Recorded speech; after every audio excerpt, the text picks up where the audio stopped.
কড়াইয়ের মধ্যে সরিষার তেল দিয়ে দিলাম। আমি এখানে পাবদা মাছ পাক করবো। পেঁয়াজ কুচি দিয়ে দিব। পেঁয়াজটাকে সিদ্ধ করাবো এখানে। আমার পেঁয়াজটা ভাজা হয়ে গেছে। সামান্য হলুদের গুঁড়া আধা চামচ 4 চামচ দিয়ে, মরিচের গুঁড়া 4 চামচ আধা চামচ, পরিমাণ মতো লবণ দিয়ে দিব আমি এখানে। রসুন বাটা আধা চামচ, জিরা বাটা আধা চামচ, আদা বাটা আধা চামচ, সব কিছু আমি আধা চামচ করে নিয়েছি। মশলা একটু কষায় নিব। এখন আমাদের বাসায় গ্যাস নাই, কারেন্টের চুলায় পাক। আমি একটু পানি অ্যাড করে দিব এখানে। 5 মিনিট আমি মশলাটা কষায় নিব। এই যে আমার মশলা কষানো হয়ে গেছে। এখন পাবদা মাছগুলো দিয়ে দিব। এই যে সবগুলো পাবদা মাছ এখন দিয়ে দিচ্ছি আমি। আজকে কাঁচাই রান্না করব।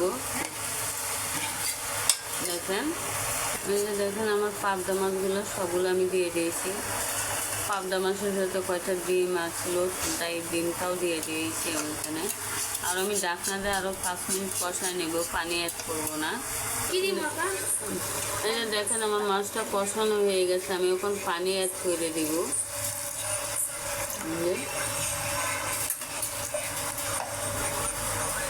পাবদা মাছটা আমার কত সুন্দর কষানো হয়েছে। কয়টা আমি কাঁচামরিচ দিয়ে দিব এখানে।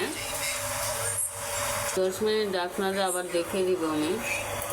দেখেন কত সুন্দর আমার পাবদা মাছটা ঝুলটা হয়ে গেছে। পাবদা মাছের ভুনা। দেখেন আলহামদুলিল্লাহ। এখানে আমার বোন সহযোগিতা করতেছে আমাকে। যখন আমি ধনিয়া পাতা কুচি দিয়ে দিব। দেখেন আমার পাবদা মাছ হয়ে গেছে। ধনিয়া পাতা কুচি দিয়ে দেবো। এখন গ্যাসটা বন্ধ করে দেবো। দেখেন পাবদা মাছ মশলা আমার কত সুন্দর হয়েছে আলহামদুলিল্লাহ। সবসময় চেষ্টা করি আমি মশলাটা খুব কম দেওয়ার জন্য। আজকে মশলা কমেই দিয়েছি আমি। দেখেন আমার পাবদা মাছের তরকারিটা খুব সুন্দর হয়েছে।